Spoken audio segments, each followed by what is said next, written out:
Good morning, everyone. If you could take your seats, we'll go ahead with the hearings. Today is Tuesday, May 21st, 2024. It is 9 o'clock. We're here in council chambers for the hearing examiner hearings of this day, and I'm now calling the hearings to order. Before we actually start the hearing we have for today, I'd like to introduce our process. In the process we follow in Cape Coral, it's a little bit different than that followed in other jurisdictions. In our process, the clerk will read the introduction of the case. The clerk will swear in anyone who is testifying. City staff will testify regarding compliance with public notice. If public notice has found to have been properly accomplished, we go forward with the hearing. If it is not, we will take another route, which will be discussed at that time. The applicant will go first and present their entire case. City staff will go second and present their entire case. Public comment is next. If you're here for public comment, please make sure your comments are comprehensive, because once public comment is closed, it will not be reopened. Also, if you're here for public comment, please note that any comments you make must be at the podium or will not be recognized. And all comments, public testimony, public comments must be under oath. Following the closure of public comments, the applicant responds to questions and makes any final comments. Staff does the same, and then the hearing is concluded. If you have a cell phone with you today, please turn it off or silence it if possible, and take any cell phone conversations outside the room if possible. If you wish to have private conversations, please do move away from the microphone, because we do not want to accidentally record your comments. If we do record your comments at that time, they become public record. So if you're talking to your tailor or your spouse, certainly you probably don't want to have those conversations available for anyone to listen to. As I've already mentioned, if you do have comments to make, testimony to make today, please come to the microphone so we can properly record your testimony. All testimony must be under oath. Members of the public are requested to go to the podium, which is at my left, your right. It has the same video and audio capability as the one which is immediately ahead. The applicant's representative and staff would be using one immediately in front of me. Anyone who provides testimony is requested to provide a public participation card. If you wish to have your copy of in this case, recommendation today, please do put down your email address, but also be aware of the fact that if you do put down your email address, it becomes public record at that time and available to anyone who wishes to acquire that information. With these preliminary comments, I'm going to turn it over to the clerk to call the first hearing. Thank you.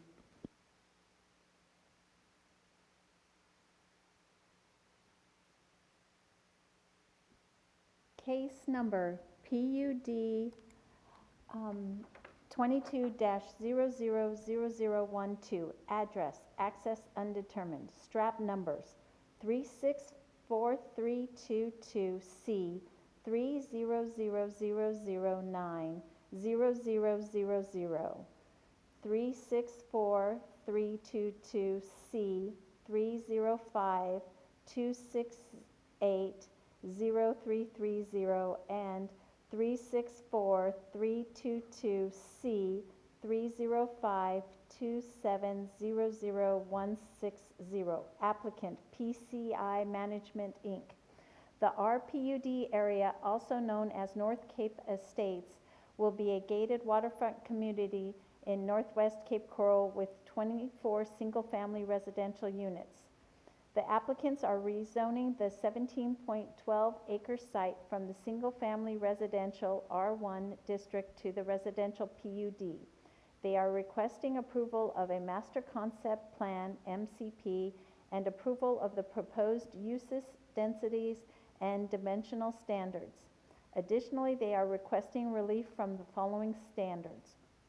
Relief from section 3.4.7.G.3.C, which requires a minimum of 25% open space for PUDs to allow a total of 16.1% open space. Relief from section 5.1.8, which requires residential PUDs with 20 units or more to install sidewalks along street frontages, to allow for no sidewalks within this PUD.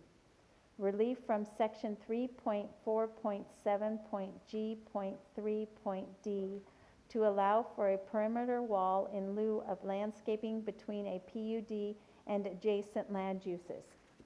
Any persons giving testimony today. If you are able, please stand and raise your right hand. Do you solemnly swear or affirm to tell the whole truth and nothing but the truth? I do. Thank you. Thank you, Madam Clerk. Good morning, Mr. Heller. Good morning, Madam Hearing Examiner. Justin Heller, Senior Planner with the Cape Coral Planning Division. For the record, this case was advertised in the local newspaper. Mailings were sent out to all property owners within 500 feet, and signs were posted on the property. Thank you. I will find the proper notice was given. Thank you. Good morning, Mr. Mazurkowitz.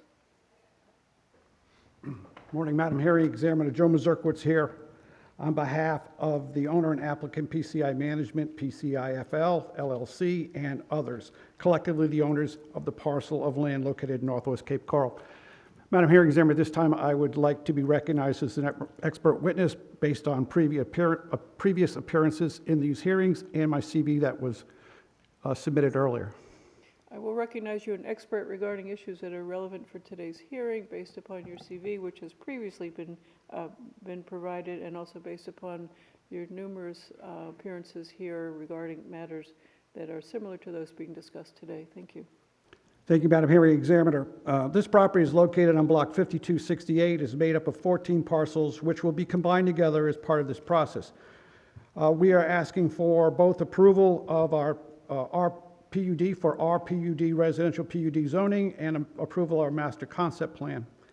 The undeveloped site is located north of Gulfstream Parkway and has access to Northwest 42nd Place, Northwest 16th Terrace, and Northwest 41st Avenue. The site originally consisted of multiple parcels surrounded by standard Cape Coral plotted lots, single-family lots, and the parcel is approximately 17.12 acres. Its future land use is single-family, multifamily by PDP, and the existing zoning is R1 single-family.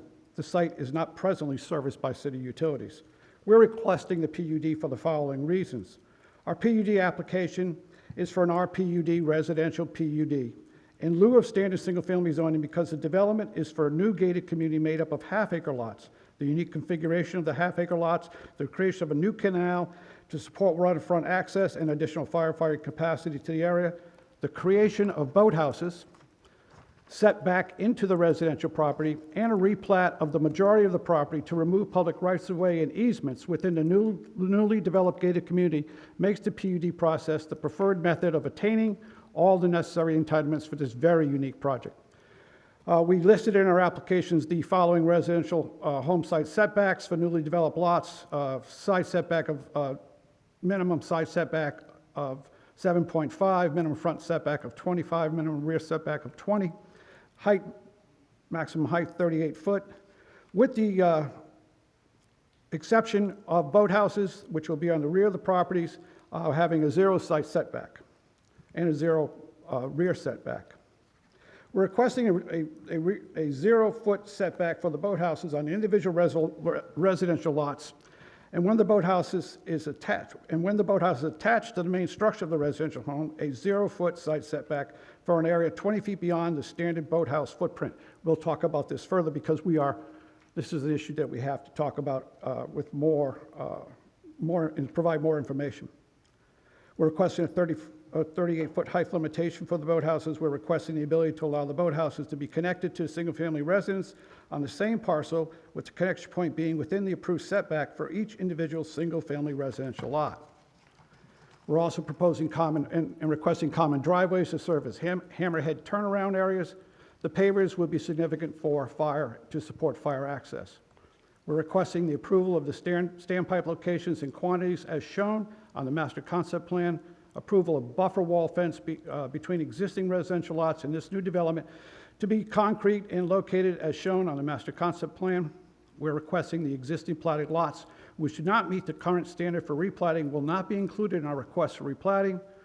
We are requesting a deviation of approximately 9% to require 25% open space minimum to allow our development to have a minimum of 16.1% open space. We are seeking relief from LDC 5.1.8G, which states the new residential subdivisions and PUDs of 20 or more units and multifamily developments of 50 or more units shall have installed sidewalks along all street frontages abutting and within the development to allow for no sidewalks within this PUD. As the property is larger than 10 acres, we are requesting approval of the master concept plan attached to this application. In support of our request, we raise the following points. The requested RPUD zoning is consistent with a single-family, multifamily future land use existing on the property. The parcel is already zoned single-family, so our requested RPUD is consistent and compatible with the surrounding zoning and existing development patterns. The requested setbacks are all internal to the development and will not negatively impact any of the surrounding properties.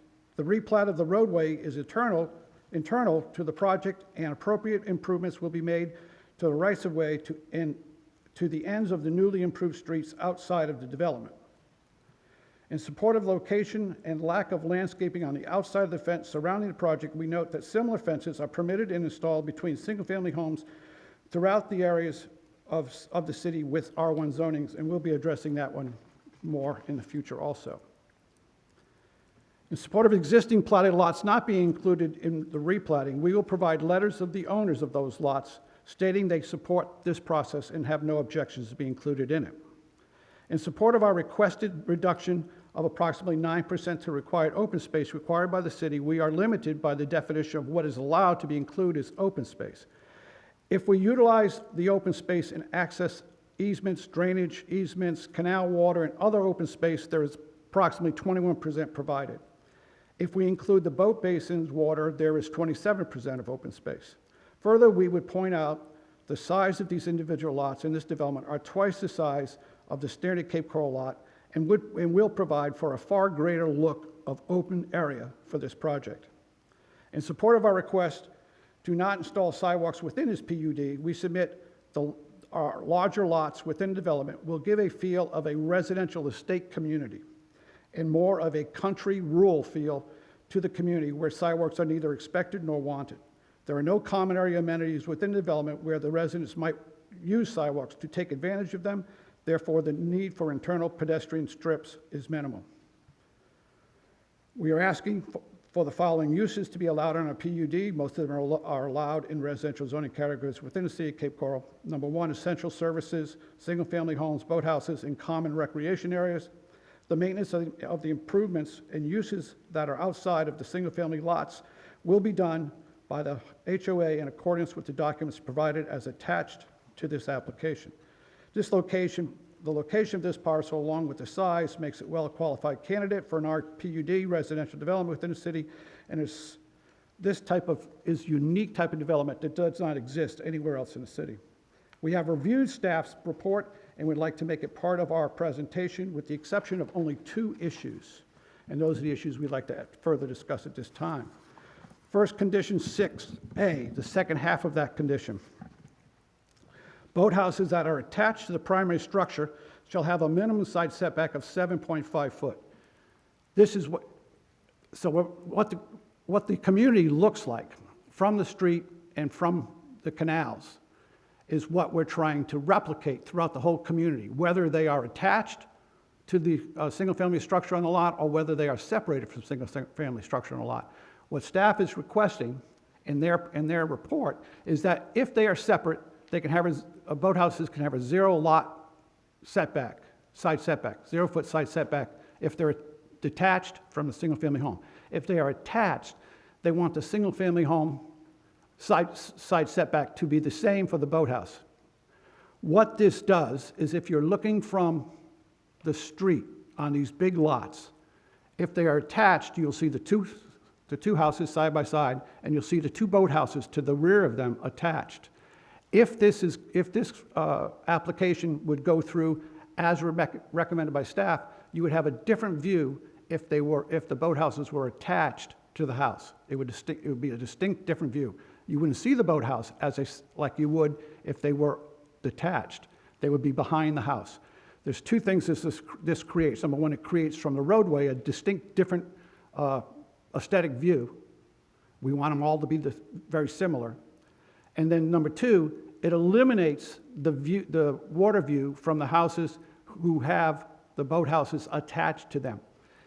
The whole concept of this plan was to maximize water view from each lot. By putting both boathouses at 0 side setbacks at the rear corners of the lot, you open up to both houses the rest of their property water view.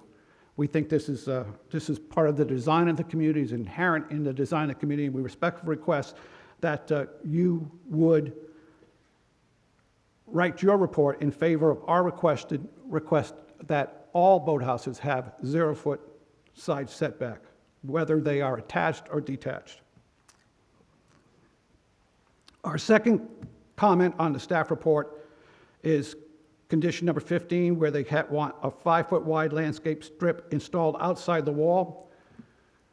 What we're requesting is the ability to do, since this is single-family residential next to each other, we're requesting that the wall would be on the lot line like it is everywhere else in single-family properties in the city of Cape Coral. If these were individual single-family lots coming in asking for a permit for a wall or a fence, they could put it on the property line. We're asking for that same consideration. We're requesting that for one reason there, but the other reason is that if you were to have a 5-foot setback, which is not unusual to most PUDs, this particular PUD actually sits within and is surrounded by single-family homes. If we were to put that 5-foot setback, we would to maintain that 5-foot setback, we would be literally immediately adjacent to the back lots, to the backyards of any adjoining property owners.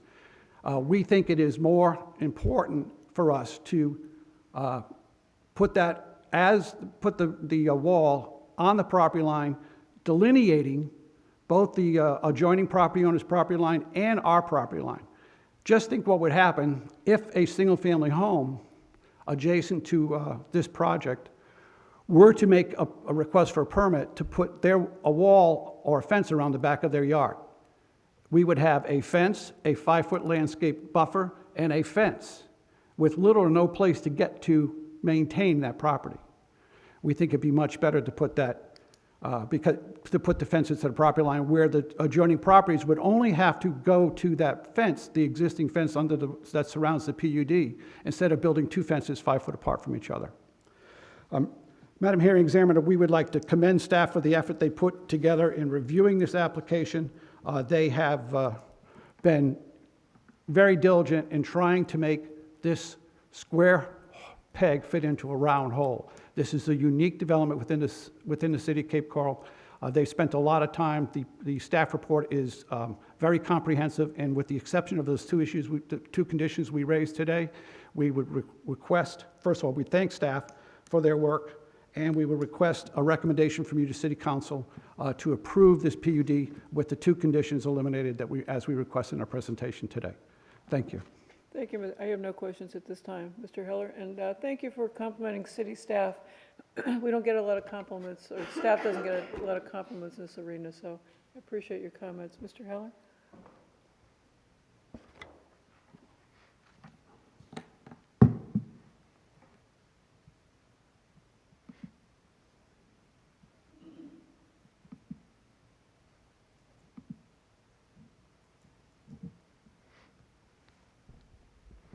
Good morning, Justin Heller, Senior Planner with the Cape Coral Planning Division.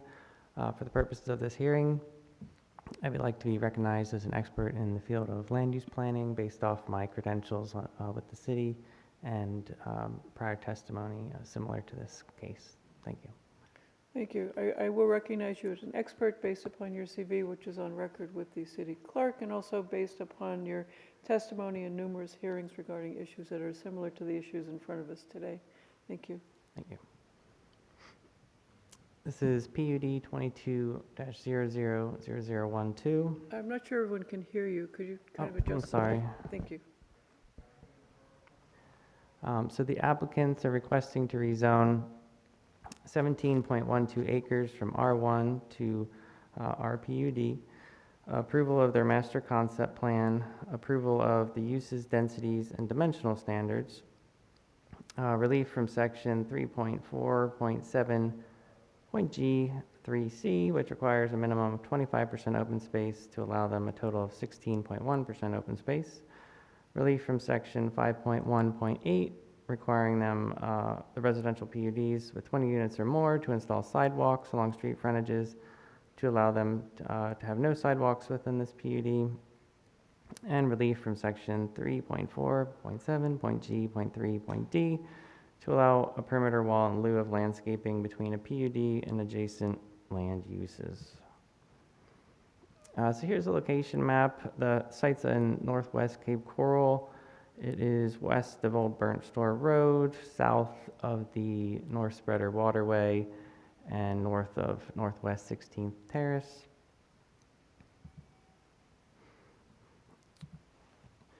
So again, the project's 17.12 acres, consisting of 4 large undeveloped tracts with 14 smaller surrounding platted parcels. The site has future land use of single-family, multifamily, and R1 single-family residential zoning. Most of the project area is owned by the developer, but 4 smaller platted parcels are individually owned by other applicants.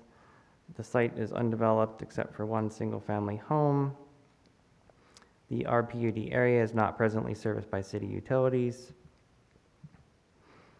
And properties to the east, west, south share the same future land use and zoning designation with single-family residential uses. Characteristics of the master concept plan. The site will be replatted into 20 single-family parcels ranging from 0.57 to 0.74 acres. There are 4 platted single-family parcels that will be incorporated into the development but will remain as originally platted. The RPUD proposes a density of 1.4 units an acre. There will be a new canal, about 105-foot wide canal that was created in the middle of the development. This will provide waterfront access to the newly platted lots. Additionally, there will be creation of up to 14 boat basins. And the North Cape Estates will be a gated community. There'll be 2 private internal roads. A wall is proposed around the perimeter development, and access to the properties inside will be through 8 gated entrances. All right, subdivision analysis. Access into development will be from Northwest 41st Ave, Northwest 42nd Place, and Northwest 16th Terrace through the 8 gated entrances. The cul-de-sacs and streets will meet the City of Cape Coral engineering design standards. The 2 internal roads do not connect to each other because they are separated by the central canal. Centralized utilities are not available to the site. The individual parcels will be serviced by private well and septic. They are putting in 8-inch fire standpipes for fire suppression, and the locations of those standpipes are shown on the master concept plan.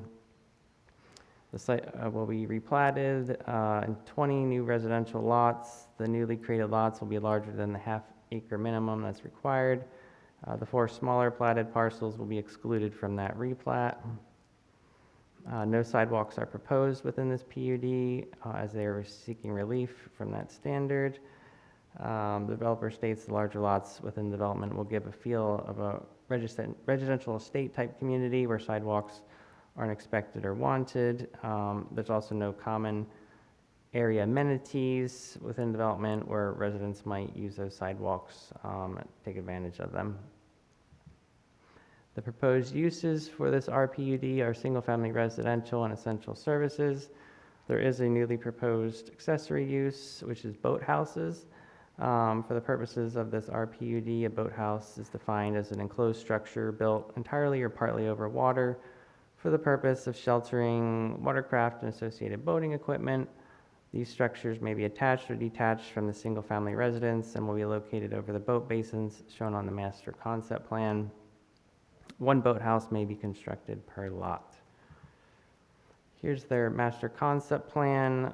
Some of the prominent features you'll see here are the central canal, the boat basins, the perimeter wall, the internal roadways, the fire standpipe locations, and the newly created single-family lots. Okay, so the requested dimensional standards, all setbacks will be measured from the property lines. Single-family dwellings will have a 25-foot front, 20-foot rear, and 7.5-foot side setback. Accessory structures will have a front, side, and rear setback of 10 feet. Fences and walls will be allowed in the front, side, and rear with a 0-foot setback. Fences or walls within 25 feet of the front property line or within 20 feet of a public waterway will have a 75% open mesh above 3 feet in height, and the requested maximum height is 8 feet.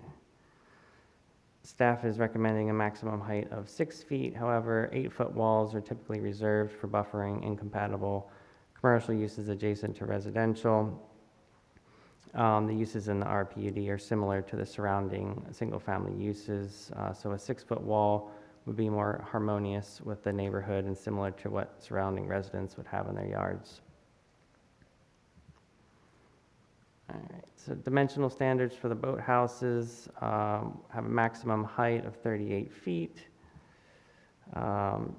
Developers requesting a 0-foot setback for the rear and side yards, but to ensure the boathouses were more compatible with the adjacent properties, staff is recommending if a boathouse is attached, it shall meet the 7.5-foot side setback of the primary structure. This would be similar in where you would see an attached garage on a house would have the same setback as a primary structure as well.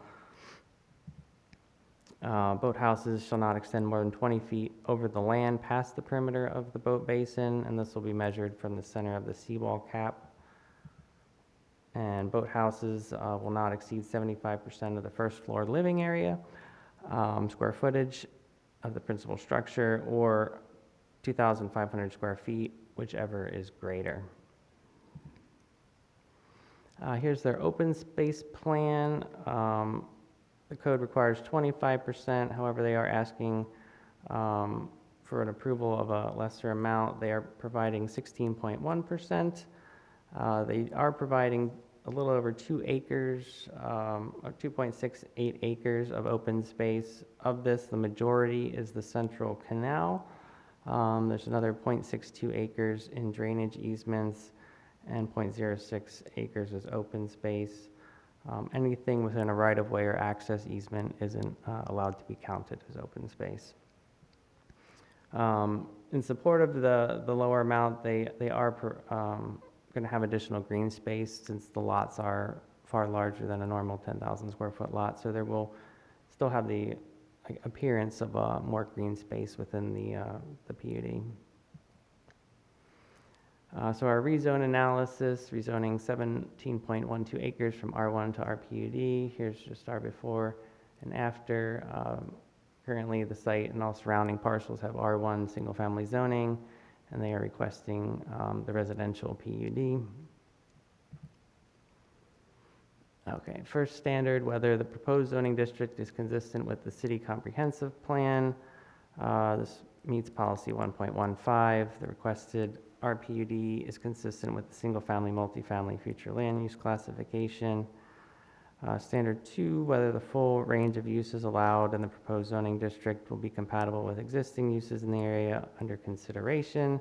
And staff finds the full range of uses within the RPUD will be similar to the R1 zone properties in the area and should be compatible. Standard 3, whether the range of uses allowed in the proposed zoning district will be compatible with existing and potential uses in the area. Staff does not anticipate compatibility concerns between the RPUD area and surrounding lands. The RPUD will actually have similar uses and a lower density than the surrounding R1 properties. Next standard, whether the proposed zoning district will serve a community need or broader public purpose. Staff finds the RPUD will provide the larger lots and a unique boathouse accessory use for residents wanting something a little different than your typical Cape Coral 10,000 square foot lot. Standard 5, the characteristics of the proposed rezone area are suitable for uses permitted in the proposed zoning district. So staff finds that this rezone of the site will allow for similar uses and a lower density to the prior R1 district. Standard 6, whether a zoning district other than the district requested will create fewer potential adverse impacts to existing uses in the surrounding area. Staff finds the requested RPUD district should provide greater benefits to the public than the existing R1 district. The RPUD will create larger lots, over half acre in size on average, similar setbacks, and a lower density than compared to the R1 zoning district. Our next analysis is comprehensive plan consistency. Staff finds this is consistent with multiple elements for the future land use element. Policy 1.15, the requested RPUD rezone is consistent with the single-family, multifamily future land use classification. Policy 1.17, 16.1% of the site will be open space and a buffer wall installed around the perimeter of development. Per the coastal and conservation management element, is consistent with policy 1.2.16. An environmental assessment report was provided with this PUD application. Policy 1.2.8, invasive exotic vegetation shall be removed during construction of the development. And policy 1.1.4, the developer will require all appropriate state and federal permits prior to construction and dredging of the new canals and basins. Lastly, the public schools facilities element, adequate school capacity exists to provide classroom space for students anticipated to live in development. So this is consistent with policy 2.1. And next is our PUD standards and criteria. Consistency with the comprehensive plan.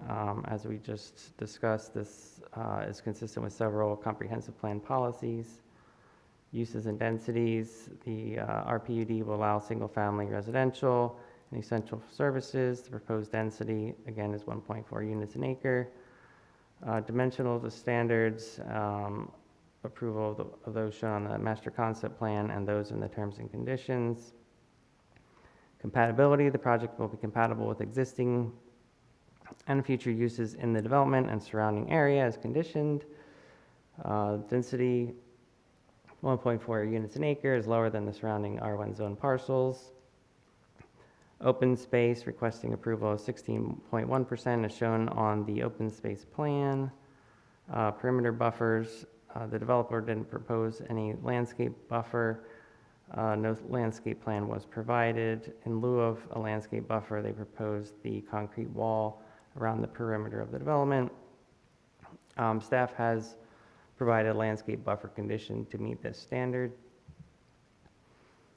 Street standards, all roads will need to meet the city engineering and design standards. The internal roads will be privately maintained. And phasing, the master concept plan shows the project will be constructed in one phase.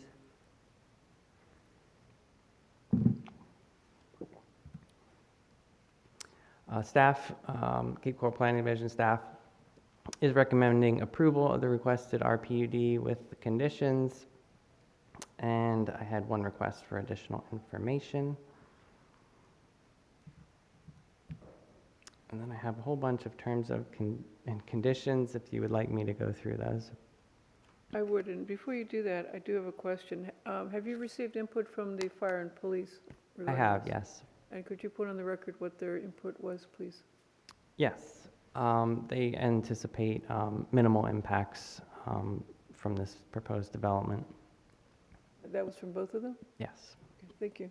And that is in my staff report as well, a further and more in-depth analysis on that, and I would like to incorporate my staff report into my presentation as well.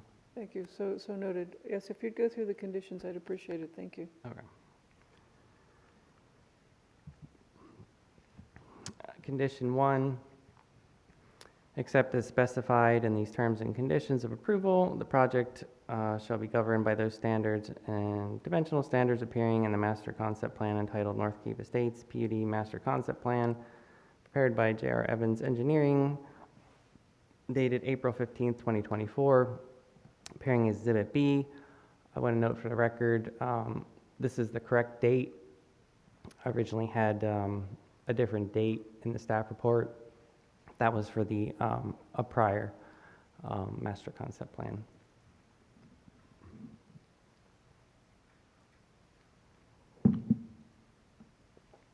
All right. So this PUD shall also comply with the provisions in the City of Cape Coral Land Development Code that are applicable to all residential development in the city, as well as those requirements that apply to the R1 zoning district, except in instances where conflicts exist with the master concept plan or conditions appearing in this section, in which case the master concept plan or conditions appearing herein shall govern.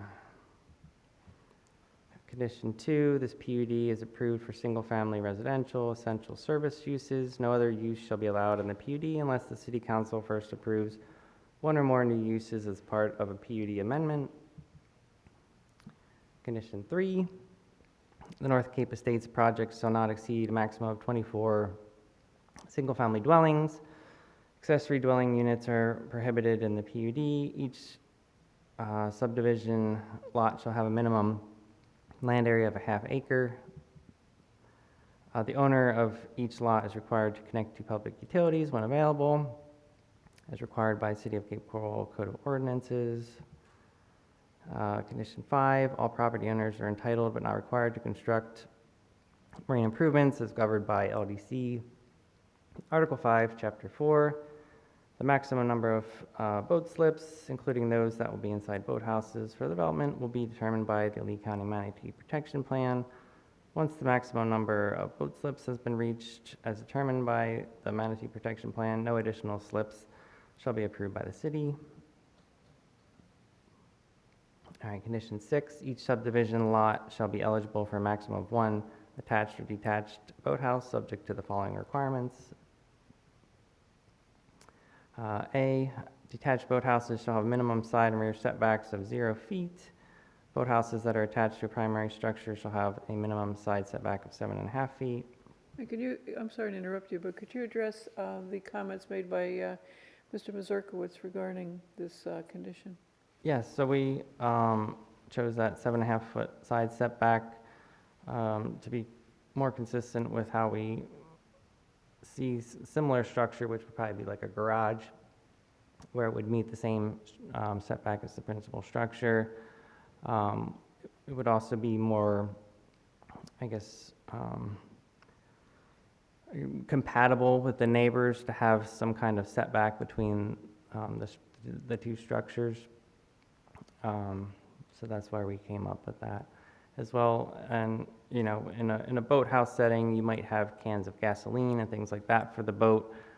You know, so having a setback between the attached structures could also be seen as an additional safety feature. However, they will still have to meet fire code safety standards, such as a firewall. All right, thank you. All right, B, the maximum height shall not exceed 38 feet. Boathouses shall not exceed 75% of the first floor living area square footage of the principal structure, or 2,500 square feet, whichever is greater. Boathouses may be constructed within boat basins on each individual site and shall not extend across a property line into the canal or waterway. Boathouses shall not extend more than 20 feet over land as measured from the center of the seawall cap. The roof materials of the boathouse shall match the roof materials of the primary structure. And prior to construction, the owner shall obtain all necessary permits for construction of the boathouses, including building permits from the city, as well as any state or federal permits if those are required. Number 7, boathouses shall be used for the storing of watercraft and associated boating equipment. Sanitation facilities consisting of a toilet, sink, or shower may be provided. Boathouses shall not be used as an accessory dwelling unit and should not contain a functioning range or oven. Number 8, minimum setbacks for the single-family dwellings will be 25 feet front, 7.5 side, and 20-foot rear, with a maximum height of 38 feet. The building setbacks shall all be measured from the nearest property lines. Number 10, minimum setbacks for accessory structures shall be 10 feet from the front, side, and rear. The maximum heights for those shall be consistent with LDC section 5.2.1A. Going back to the top of your list, number 7, Yes. would I be correct in assuming that does not apply to barbecue grills that may be fairly sophisticated? You say. Yes, range you can have a barbecue grill. I'm sorry? Yes, you can have a grill out there. That's Okay, fine. Thank you. This would be the plug-in or gas stove, yes. Okay, thank you.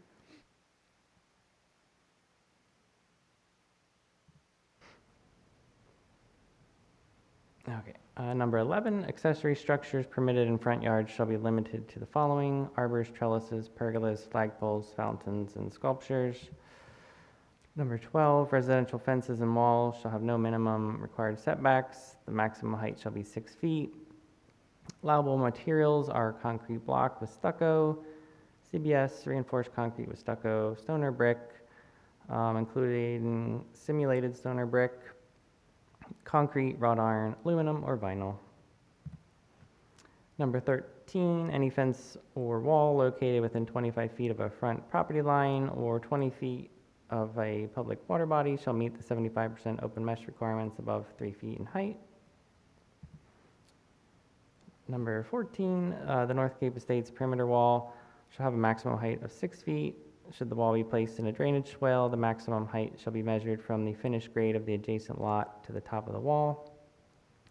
Allowable wall materials are concrete block with stucco, CBS, reinforced concrete with stucco, stone or brick, including simulated stone or brick, concrete, wrought iron, or aluminum. Different wall materials may be approved by the Development Services Director should the Director determine that substitute materials have an aesthetic qualities equal to or exceeding those of the aforementioned allowable materials. Number 15, minimum 5-foot wide landscape strip shall be installed along the perimeter of the development on the outside of the wall. Landscaping shall consist of a minimum of 1 canopy tree for every 30 linear feet, 33 shrubs installed on the center for every 100 linear feet. Planting should meet the quality, size, and species mix specifications of section 5.5.10. 1 canopy tree may be substituted with either 2 accent trees or 3 palm trees.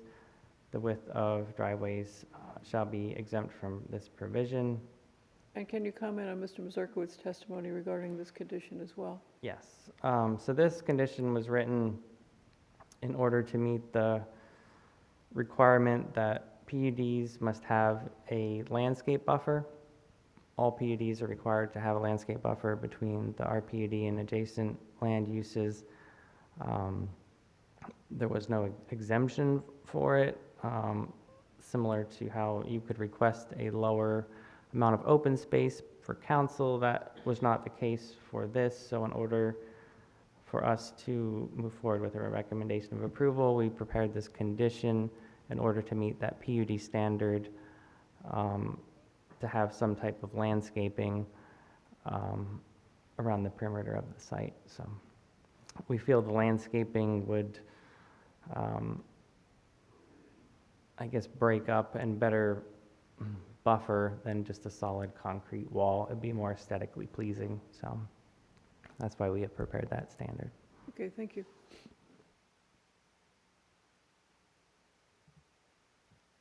Number 16, the master concept plan shows a fence restricting access to 1721 Northwest 41st Ave for this property, block 5257, lots 19 and 20.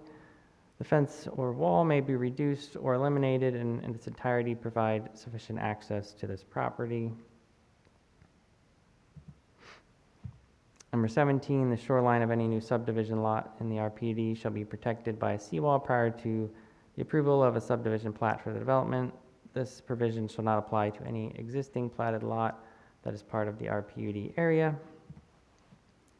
18, one heritage tree that was identified on site, if removed or damaged, shall be replaced with a Florida native tree that has a minimum caliper of 6 inches, measured at a height of 12 inches above ground, with a height not less than 20 feet.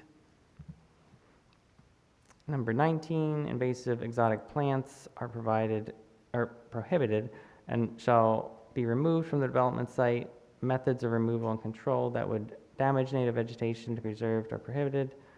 The RPUD area shall be maintained free from invasive exotic plants in perpetuity.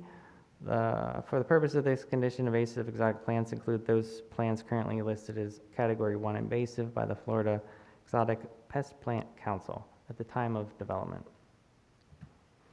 Number 20, the North Cape Estates project shall be exempt from LDC Section 5.1.8.g that requires new residential subdivisions with 20 or more lots to install sidewalks along street frontages.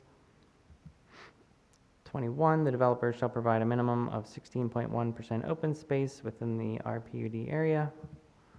22, all entrance gates shall have a uniform design and shall be equipped with remote access that can be used by the City of Cape Coral Police and fire departments in case of emergency. 23, the following platted lots shall be exempt from being included in the subdivision replat with a notarized letter of no objection from the property owner. This includes block 5257, lots 19 through 22, and lot 45, as well as block 5268, lot 33, tract 5268-A. Number 24, the developer shall obtain all necessary permits for the construction of site improvements, including building permits from the city, any state or federal permits if required. Copies of those state or federal permits shall be provided to the city prior to commencement. Number 25, a violation of the master concept plan or any condition approval shall be enforceable by all remedies available to the city, including but not limited to all code enforcement procedures. Number 26, all conditions imposed on this PUD shall remain in full force and effect throughout the life of the development unless rescinded or amended by the city. 27, the developer shall have 5 years from the date of adoption of this ordinance to record the approved subdivision plat with the Lee County Circuit Court for the North Cape Estates project. Failure to record the final plat within the specified time period will result in all entitlements associated with the North Cape Estates project to become null and void. And 28, no building permits for any newly created subdivision lot shall be issued until the final subdivision plat has been recorded and all subdivision improvements have either been completed or sufficient assurance of completion has been reviewed and approved by the city attorney. And that is all. And I will stand by for any questions you may have. Thank you. I do have one question. For some reason, I seem to recall that there are boathouses in the city of Cape Coral. Maybe I'm not remembering that There are correctly. fish houses. Maybe it's the fish house I'm remembering. You're right. Okay, I have no other questions. Thank you. All right. All right, thank you. Nice presentation. This is an opportunity for public comment. Do we have any requests, Madam Clerk? All right, is there anyone here who wishes to come on up, sir? Thank you. I saw a number of people were sworn in, but we'll get to that. Thank you. Sir, were you sworn in? Yes. All right, and when you get to the microphone, could you state your name for the record and spell it as well?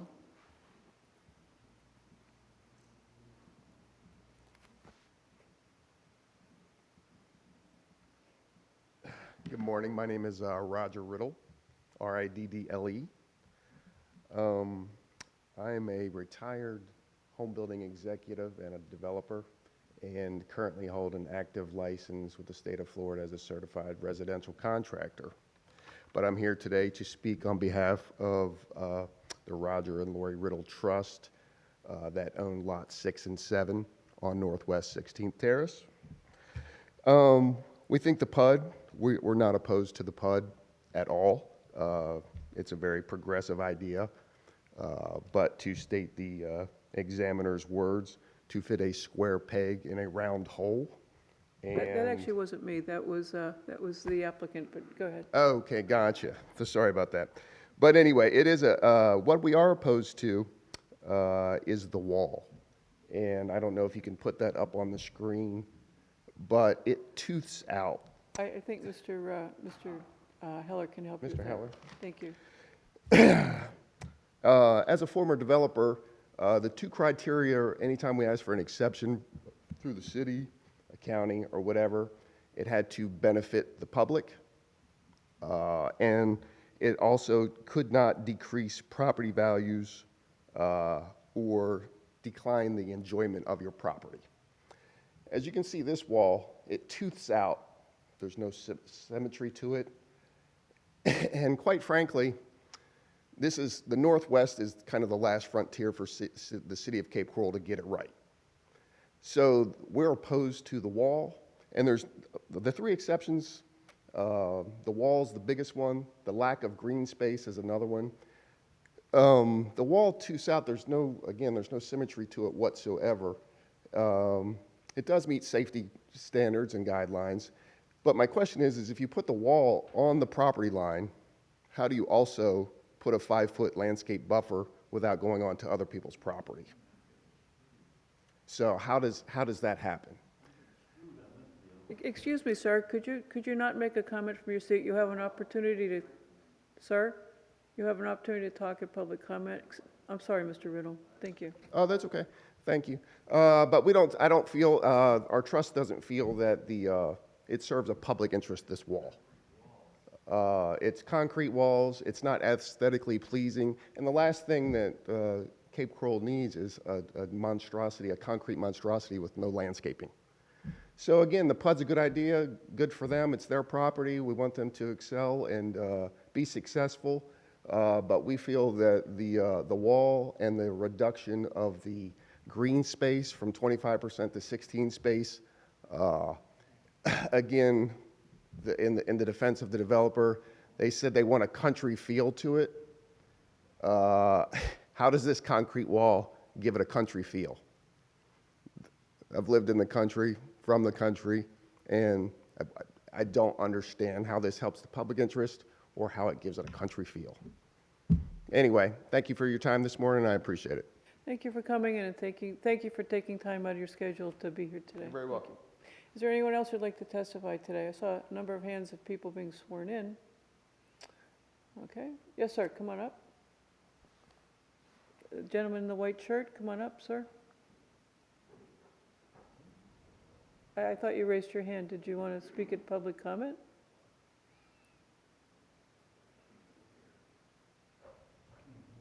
Sir, would you like to come up and testify? No? All right. Okay, that's fine. Is there anyone else who'd like to speak at public comment? All right. Seeing no one, I'll close public comment. Sir, if you'd like to provide comments, the gentleman in the white shirt, if you'd like to provide comments, please do come up to the podium. I'd be glad to listen to you. Otherwise, I would ask you to please respect the hearing process. Okay, seeing that he's not interested in coming up, I'll close public comment, bring it back to the applicant, Mr. Mazurkowitz, thank you.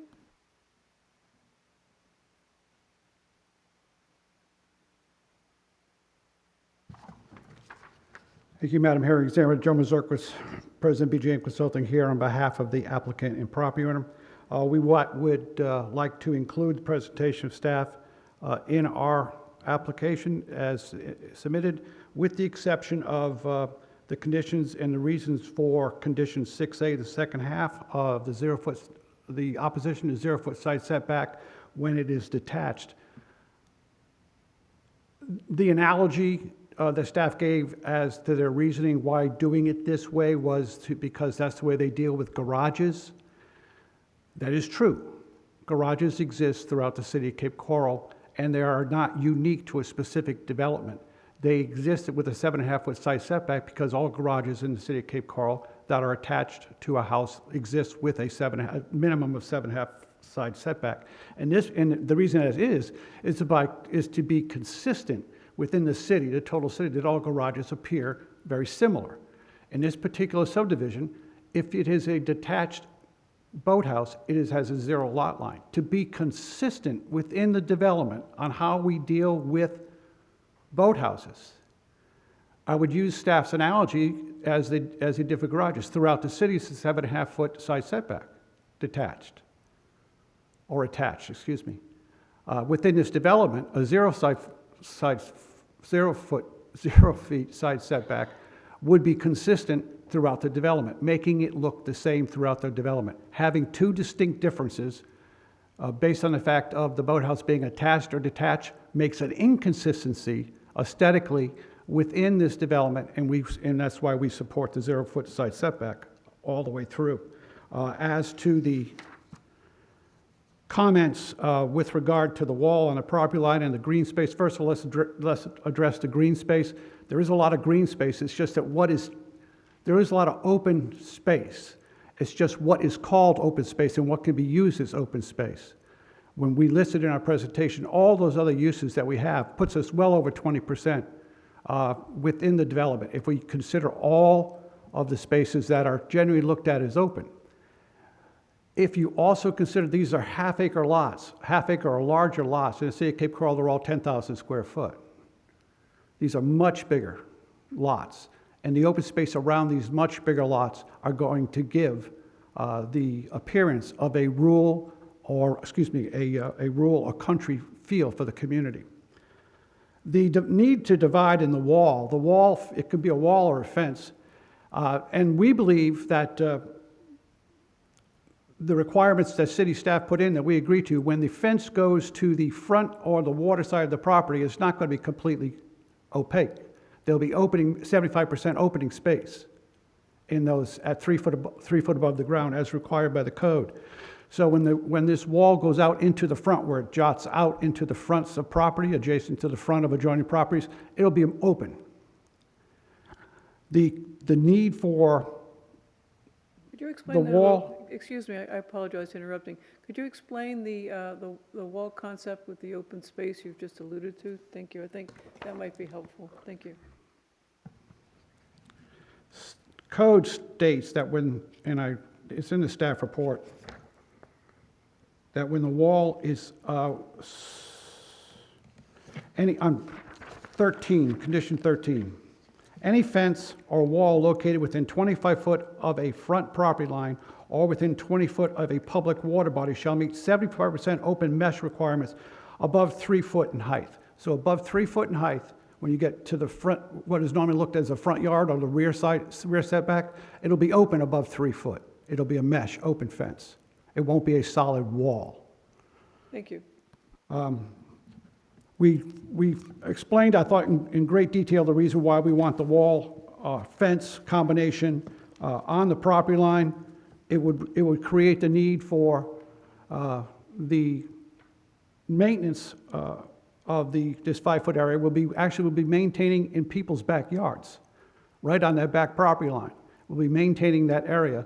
And we are also, if someone would be putting their wall up on their property line, you'd be creating a wall, a 5 foot landscape buffer, and another wall. Most PUDs are not surrounded by people's backyards. This is very unique. When I talked about putting a square peg into a round hole, this is one of those conditions. The requirements of the city of Cape Coral for a PUD to have the buffer around it is to protect the front view of other lots looking at this, normally from across the street. This wall would be in people's backyards, is distinctly different, and that's why we think on the property line would be better. We would not be maintaining our 5 foot landscape buffer in people's backyards at 8 or 9 o'clock in the morning.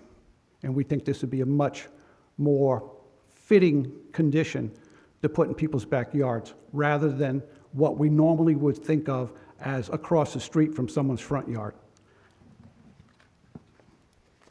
Once again, we respectfully request you recommend in favor of the PUD with the conditions that we talk about 6A and 15. Hey, I have a couple of questions. Sure. First, in your expert opinion, are there boathouses existing in Cape Coral? There used to be, before the city was incorporated, and this isn't being an expert, this is being here for 56 years. Before the city of Cape Coral, there were boathouses under Lee County development codes back in the 60s. They're gone now, and I don't know of any that exist today, but there were a couple down in the yacht club area. There were a couple of boathouses on the canals when the city first started, under Lee County rules. And maybe that was a prelude to, or adjacent to, or involved with the fish houses in some way. Anyway, thank you for, because I remember that as it jogged my brain for some reason. You had listed in your application that you believed that the boathouse would be an additional accessory use. Does that mean that the land development code would need to be modified, in your expert opinion, prior to this going forward? No, I think the PUD, the requirements within the PUD allow the boathouses to exist within this development. All right, well, you had specifically said it should be added as an accessory use, that's what piqued my interest. So, thank you for answering that, all right? And I'm not done yet, Mr. Mazurkowitz. I had 3. Okay. That's okay. The third one is the dredge permits. Do you think that there'll be an issue getting dredge permits from the federal or the state governments? We're in the process now of seeking the permits from both the state and federal agencies to dredge that canal. Are you familiar with any other projects in the general area where dredging has been permitted? I'm not aware of that. I'm not saying it's good or bad, or I'm not saying it's going to be, There have been no new canals dredged in the city of Cape Coral since the original development. that's what I Finished thought. those dredgings that are there now. All right, so you understand there's a risk of that not going forward. There is a possibility of that not going forward. If it would not go forward, we would make that canal would be a lake. Okay, thank you very much. I have no other questions. Mr. Heller, anything further? Did you want to respond to public comment? You're not required to, or respond to Mr. Mazurkowitz's further comments? Yeah, I would like to comment on just a few things. Roger had mentioned the landscaping, I guess, basically be on like the property line or on their property. It would actually, all landscaping and wall would have to be on the developer's side. So if they did put a wall, the landscaping would have to be in front of the wall, but it would still have to be on their property, which would basically force the wall to be set back from the property line in that case. So it wouldn't be installed on outside of the boundaries of the PUD. So I just wanted to clear up that for him. Do you have any comment about, and you're not required to comment, obviously, but do you have any comment on Mr. Riddle's comment regarding the, what he perceives as the lack of symmetry in the wall? I mean, this is an unusual boundary. Typically, subdivisions would be more rectangular or square, so you do have an unusual shape to this, where you do have projections into the neighboring development. So, I mean, I see where he's coming from. It is an unusual project boundary compared to other projects we've seen, so. Okay, and then do you have any objection to fine tuning that condition regarding the ovens and ranges permitted inside of a boathouse? The reason I ask that question is, just my observation is at Home Depot, for what that's worth, is that barbecue grills are becoming more sophisticated and do at times include things like ovens, et cetera. So my suggestion would be that be just tweaked a little bit to clarify, to exclude barbecue grills from the condition. So basically permit a barbecue grill, but not the oven. Okay. Correct. Yeah, I said that backwards, Yes. but you know what I We- meant. We could do that. Okay, do you have any objection to that? I don't have any objection to that. Okay, any other testimony? Yeah, I'll touch on some other stuff here. Let's see if I can find my note.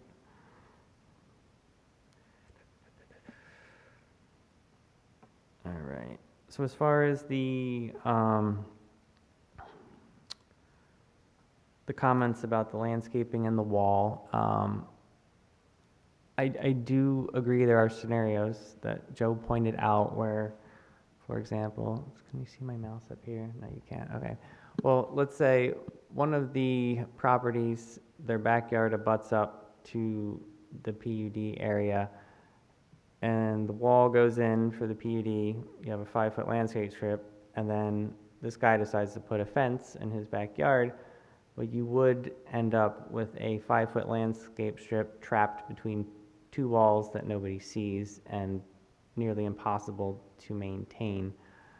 So there is, based off this unusual PUD, an aspect where that, if you added the wall in addition to landscaping, that would not actually work. And that would only be in backyards. I understand what you're saying. So I just wanted to agree with Joe on that particular aspect where you could have a scenario where that may arise with that condition. Are you agreeing that the condition should be modified, or are you just agreeing it's a hypothetical that Mr. Mazurkowitz has posed?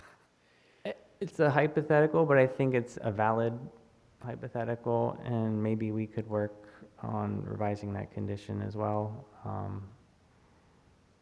I'd be open to it. All right, any other testimony? That is all I Okay, have for thank you. Appreciate that. Mr. Mazurkowitz, I wouldn't normally ask you to come back up, but could you come back up very briefly? I'm sorry. Thank you. You've heard what I said about the barbecue grill. I hate to fixate on this, but I do want to clarify with you, do you have any objection to tweaking? No, ma'am. Specifically, language that would allow the barbecue grill, but not the oven. We have no objections to that kind of language. Okay, fine. Any other testimony based upon Mr. Heller's testimony? No, ma'am. All right, thank you. All right, I have a lot to think about. Obviously, this is a complex project. Mr. Riddle, thank you, as I said before, thank you for coming in. I'm sure, given what you said your credentials are, you're a busy person, and I do appreciate you taking the time out to attend. Also, I want to extend that to the other members of the audience. You folks, I'm sure, all have other things in your lives that you like to pursue, and I am very appreciative of you coming in. It's very important to me as a hearing examiner to hear a variety of voices, and while you chose not to testify, still you were here to see the original testimony. And obviously, as you probably know, and if you don't know, I'll tell you, that this matter goes in front of the City Council for the decision-making. My role is to make a recommendation, and I will take this very seriously. It's going to take me a little bit longer than normal. I try to get my recommendations out as soon as possible out of respect for the applicant and out of respect for staff. But given the complexity of this project, I do want to take a little bit extra time and review it. And I believe that City Council will be on hiatus during the time period, so it will not affect the project moving forward. I do have one other comment I want to make. As you all know, this is Memorial Day coming up this weekend. While many people consider it to be a fun holiday for hot dogs, and I came from up north, and that was the day that the swimming pools opened, and that was a really big deal in my life and my family's life. But I do want to draw everyone's attention to the original purpose of Memorial Day was to commemorate the armed forces of the United States who fell in battle or fell defending our country, both in America and abroad. And I would urge everyone to take a little bit of time to honor our veterans on this very important holiday. I actually looked it up before I came in today, and it actually started after the Civil War. The Memorial Day commemoration started to commemorate the folks from the North and the South who fought and died in the war, and wasn't actually made into a holiday until much later. But I do want to thank our veterans and thank the families of those who have passed on in fighting and protecting liberty here in America. So with those comments, I would like to make one final comment, which is our June 4th, 2024 hearings are canceled. And the next hearing date for the hearing examiner will be Tuesday, June 18th, 2024 at 9 a.m. in council chambers. We stand adjourned at 10:08. Thank you, everyone.